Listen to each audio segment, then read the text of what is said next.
Wyden. All right, here we go. Mr. Chairman, Ms. Hill, as you know, there were years of history indicating that airplanes would be used as a tool of terrorism. And yet you state on page 30, and I'll quote here, "Our review to date has found no indications that prior to September 11th, analysts in the intelligence community were cataloging information regarding the use of airplanes as weapons, as a terrorist tactic, sending requirements to collectors to look for additional information on this threat, or considering the likelihood that bin Laden, al-Qaeda, or other terrorist groups would attack the United States or U.S. interests in this way." That is a remarkable statement, given the history going back, I believe, to 1994 at least.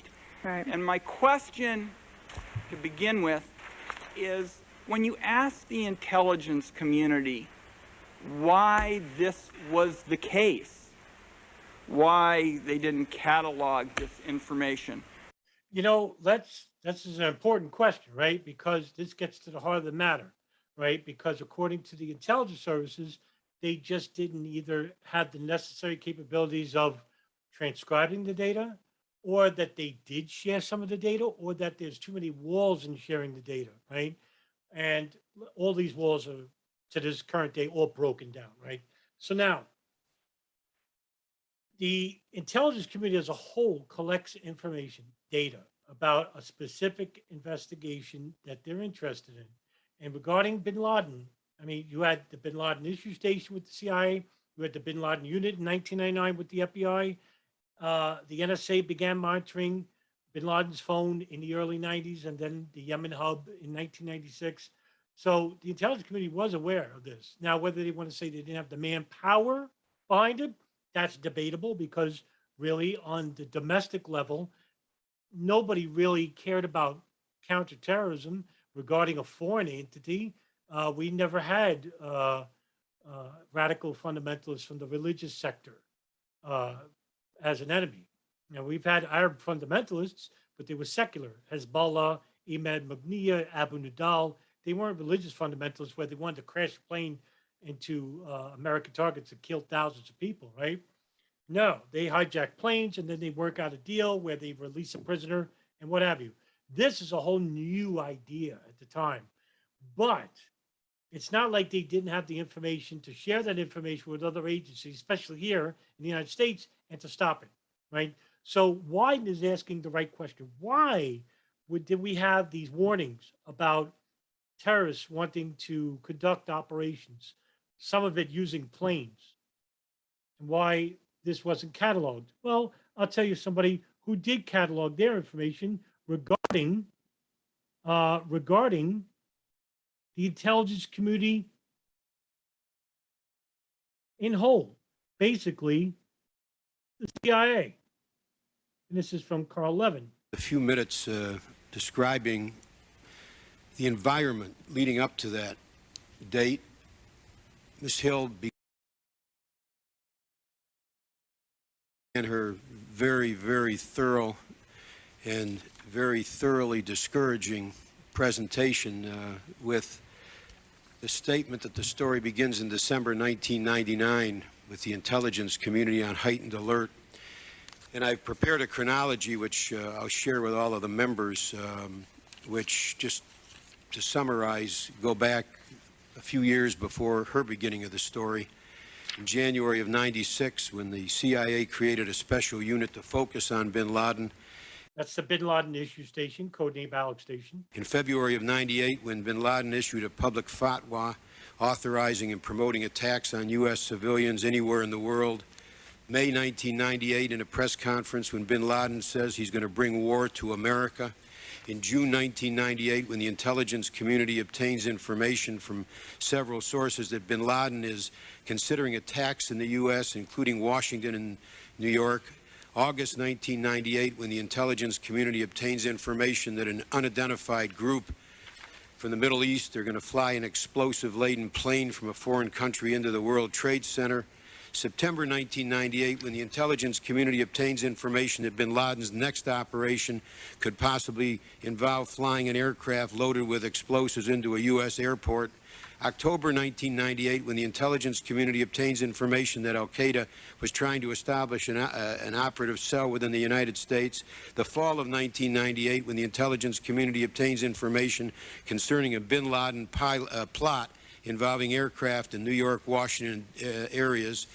And then in December 1998, when as we heard yesterday or the day before, when DCI Tenet provided some written guidance to presumably everybody in the CIA, declaring that the United States is at war with bin Laden and al-Qaeda. That's December 1998, before the story begins. The spring of 1999, when the intelligence community obtains information about a planned al-Qaeda attack on the United States government facility in Washington. August 1999, when the intelligence community obtains information that bin Laden has decided to target for assassination the Secretary of State and Secretary of Defense and the DCI. December 1999, when Ahmed Rassam is arrested as he attempts to enter the United States in the state of Washington from Canada with chemicals and detonator material. His intended target is Los Angeles Airport. December 1999, when the DCI communication to CIA employees warns of mounting threat of al-Qaeda attack to U.S. interests abroad and in the United States, urging them to do whatever is necessary to disrupt bin Laden's plans. That's the background. That is just 2 years worth. And look at all the incidents he names there, right? So that's just part of the problem. Now, I would say that there's an even bigger problem regarding even prior to that, because in 1996, we had the Pachinko plot, which was allegedly a multi-phase plot that involved the bombing of 12 airliners and crashing them, in which they would impact into the air, blow up into the air 1 minute apart from each, and have the debris sunk into the bottom of the Pacific. And also the second part of that operation, according to the testimony of Abdul Hakim Arad, who was a part of that plot, in which he gave his interrogators, the Philippines National Police, information about sleeper cells inside the United States, where they were to hijack a multitude of planes and crashing them into high sensitive targets, such as the Sears Tower in Chicago, the Golden Gate Bridge in San Francisco, the World Trade Center in New York, the Pentagon in Washington, D.C., the Empire State Building in New York City. So yeah, and a nuclear facility. So there are a number of incidents. And regarding the wish to crash a plane into the palace of Egyptian President Hosni Mubarak, in which Osama bin Laden told an operative from Egyptian Islamic Jihad to conduct that operation. There's an incident where Niz Khan, a Pakistani, basically had met al-Qaeda in a training camp in Afghanistan, and he told him to hijack a plane and crash it in, I think it was inside the United States. So, and that's in just, in the year 2000, right? 1996. And then you have the Algerian Islamic group, which is, just a Salafist jihadist group based in Algeria, where they hijacked the plane and they were actually going to crash it into the Eiffel Tower. And that's 1994. So, look, the intelligence is there. Did they catalog it? Well, according to Ron Wyden, they didn't do that. But the intelligence is there. The warning signs were there. And the CIA, the NSA, the FBI, they share, the domestic intelligence services, they share some blame here. And I blame primarily the NSA and the CIA, because they're the ones involved with signals intelligence and human intelligence regarding, and of course, I'm not even mentioning the covert operation, but from the Defense Intelligence Agency, Able Danger. Now, I've done countless videos about Pachinko, about Able Danger, about Alex Station, CIA. Go back and look at those for a more complete history regarding those agencies and operations. But I'm sounding like a broken record here. And people really need to get on the ball and start talking about these issues because, if you're going to be like the 9/11 truth movement and not talk about planes and hijackers, well, then guess what? All these operations don't exist. And then you don't have a cover up, and then you don't have a crime. Does it make sense to you? Yeah, it does. regarding the use of planes as weapons, or consider the likelihood that they would be used as terrorist tools. What was the response of the intelligence community when you asked them why? Well, I think a couple of things. They would probably say to that question, and we've spoken to many people over there and gotten, opinions and reactions on this. You have to understand the reason we have been able to catalog all these instances is because one of the things we did was ask the community to go back and find anything that related to aircraft as weapons. So we went back and consolidated and went through their databases to pull it all out so you could see it all together. And I don't believe that had been done, obviously, before we focused on it, given September 11. But so one, it's not been all pulled together for them to see it, all other than piecemeal over time. Secondly, I think what they will tell you on almost many of these things in the terrorism field is that they were overwhelmed. The people who were looking at al-Qaeda and bin Laden will complain to you about resources, about the amount of information that was coming in. They were overwhelmed by almost a flood of information because, as you can see from our statement, there's a lot of reporting in there just on these topics. And of course, that reporting is but a small amount of the overall amount of reporting that the community deals with. So I think the reason they would give you that they had not done that was that it was spread out over time. They were overwhelmed by resources and other priorities, and they were overwhelmed by the amount of information they were getting. And Okay, now this is all right. It's such a tentative argument, but it's understandable, right? Because I'll give you an example. In 1993, the World Trade Center bombing, the New York Field Division basically didn't have a very large contingent of agents working in the Joint Terrorism Task Force, especially for counterterrorism. At the time, it was John Antisev and Louis Napoli. Later, it was Frank Pellegrino and Dan Coleman and Jack Clunan. And later on, Ali Soufan, John O'Neill, the rest, right? And then they created the Bin Laden unit in 1999 once they find out, hey, this guy is not basically just a financier, he's actually, conducting operations. The CIA has what they call a director of operations. At the time, that director was James Pavitt. And basically, they have a coordinated group of people, very small, that dedicates their times to a number of operations around the world regarding terrorism. Now, at the time, yeah, we did have Arab terrorism, but they were secular in nature.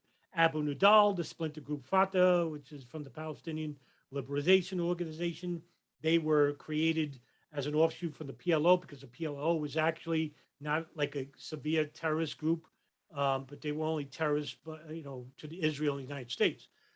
So Abu Nidal kicked it up a notch, and and he worked for intelligence groups all over the world, including Israel. As well as Hezbollah, they're not a religious organization. They have an armed security wing.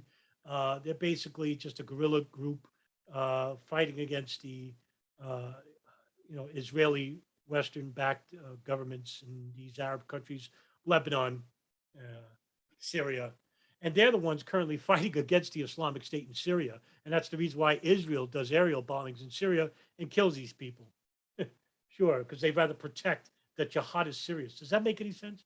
Anyway, so yeah, they don't have like a core, like huge agency dedicated to Arab fundamentalists. But at the 1993 World Trade Center bombing, the New York City Joint Terrorism Task Force grew a little bit, not to the extent because at that time, Director Louis Freeh basically said, "Oh, we're done. There's no more Arab terrorism."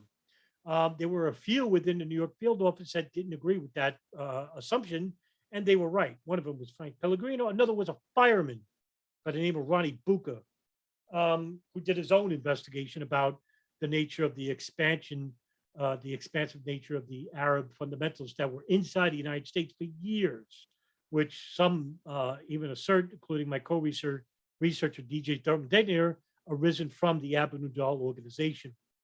So, with that being said, I can understand why, that's used as an excuse, but they had information about terrorists wanting to hijack planes and intentionally crashing them. And they didn't share that or didn't take it seriously, or maybe even worse. And that leads to speculative fringe conspiracies, maybe, or just a conspiracy. I wouldn't say it's too, I wouldn't even call that fringe, to want to think that some people in the intelligence community want these attacks to happen so that they can take advantage, because the agendas are the greater geopolitical and political agendas and outlines of government. Dealing with the It's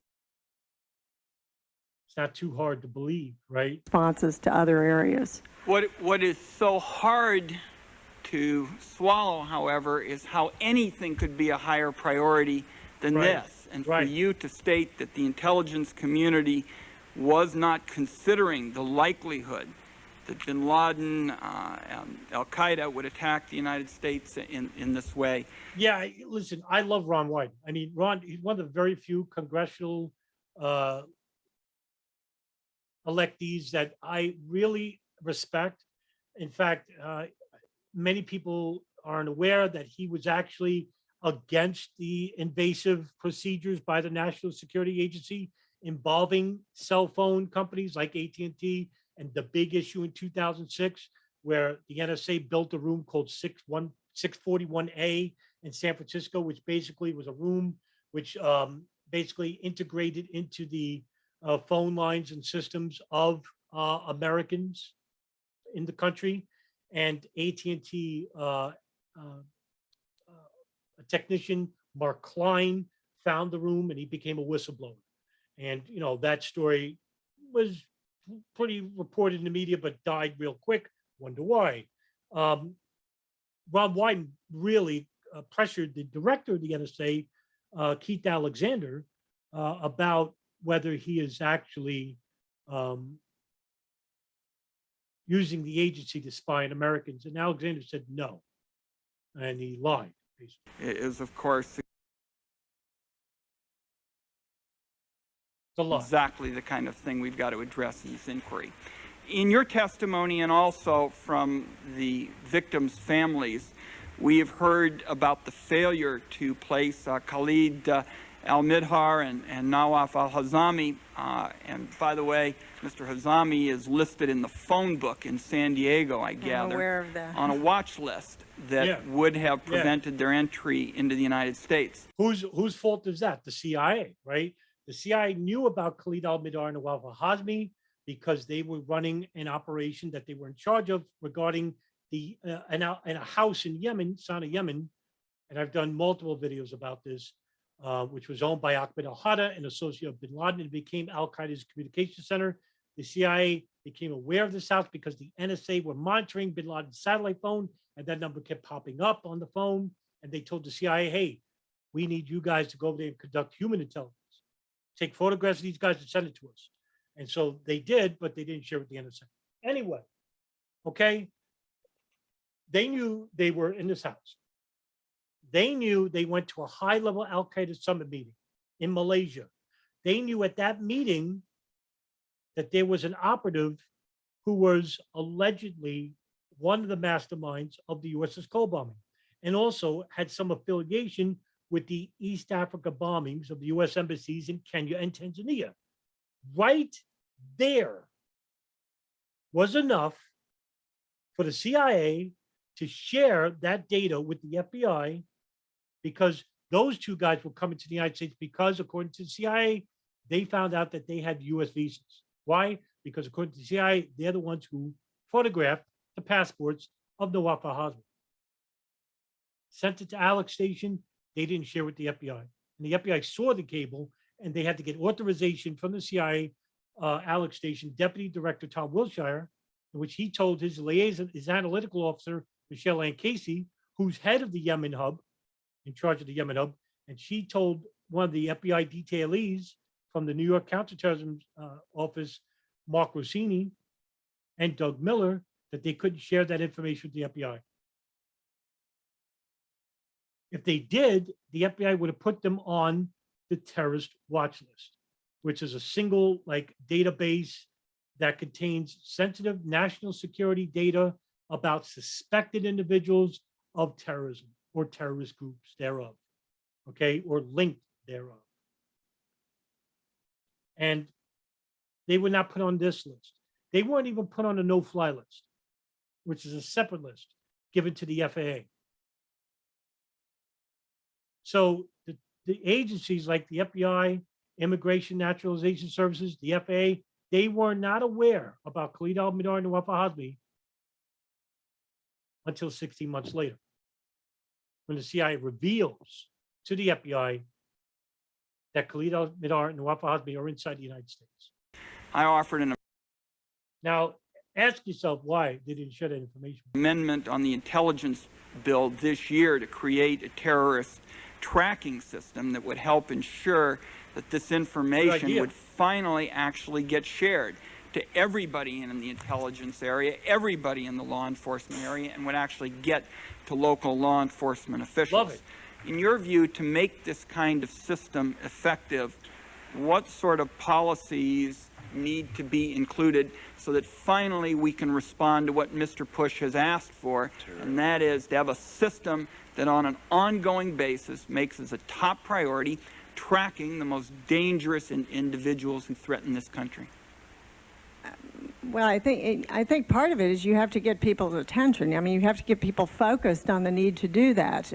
People in the system, in the agencies, in the group that is working on those issues. I mean, in this case, and we will, we're going to go into that particular case in much more detail when we present our testimony or statement on the hijackers that would relate to the case you're talking about. So we will go into it in a lot more detail and tell you what we've heard from people who were handling that information at the time and why it slipped by them. But I think part of what you will hear again was you may hear things, everything from they had too many things to do, it wasn't considered that significant, they were overwhelmed, and it was simply a mistake. Well, here's that excuse again. They were overwhelmed. Look, they had the data, all right? What they didn't have was a system in place to share that data with other agencies, right?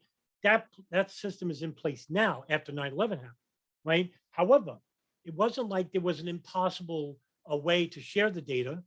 There was a lot of bureaucrats involved, bureaucratic walls involved, right? But there was a decision made from the deputy director of Bin Laden Issue Station, Alex Station, codenamed Alex Station, in which that information should not be shared with the FBI for whatever reason. And there was a number of different reasons.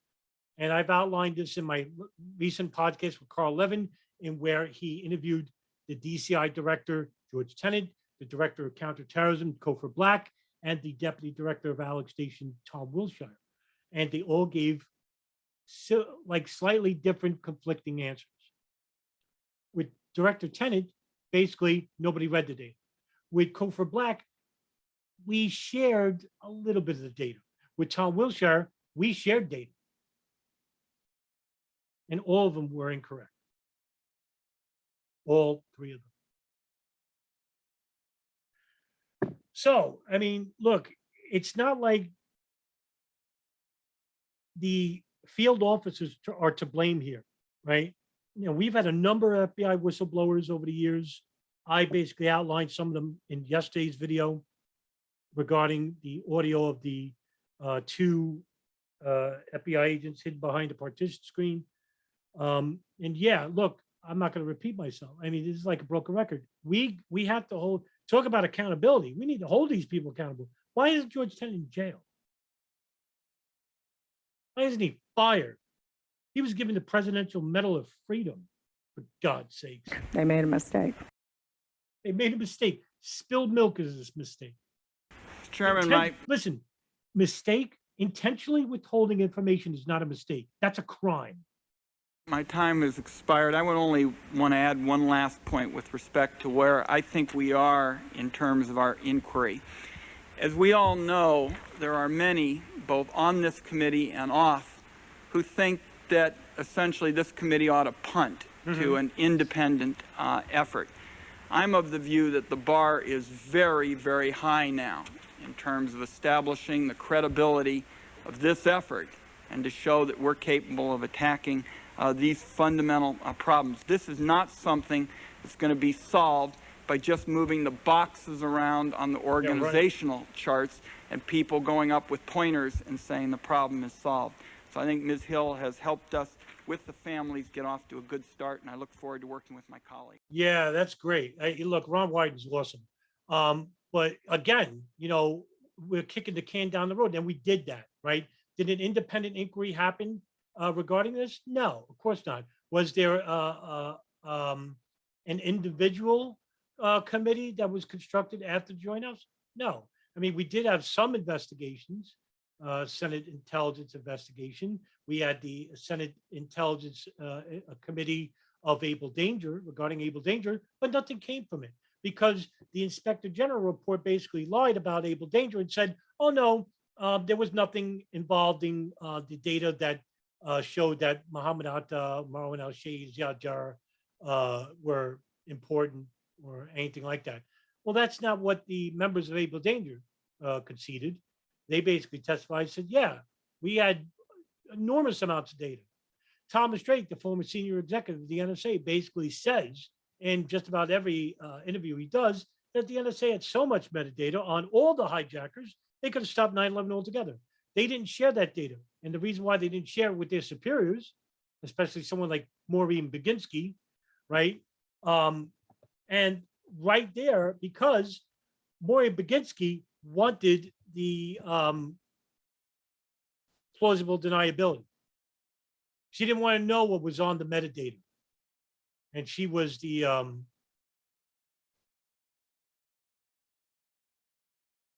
senior operator officer at the National Security Operations Center, so of the NSA. This is, you know, it's always the top levels, the bureaucrats of these agencies that make these not just simply mistaken, just awful decisions. And it makes you wonder, like, they can't be stupid. They're not stupid people. These are some of the most brilliant analytical minds in the country. That's why they're at these positions. So there's like a thought process that's made to look at the data presented before you, or to not want to look at the data because you don't want to know what's in it. That's what plausible deniability is. Because when an analyst gave that metadata to Thomas Drake, and Thomas Drake showed Maureen Baginski, first thing she says is, I wish you never told me this. I wish you never showed me this, Tom. Because now, what is she going to say? Oh, hey, basically, we didn't read the data. You had the freaking data and you didn't share it for whatever reason. And so that's the problem, right? Well, you know, those who are condemned to forget the past are doomed to repeat it. That's George Santayana. And that's the mantra of the intelligence services.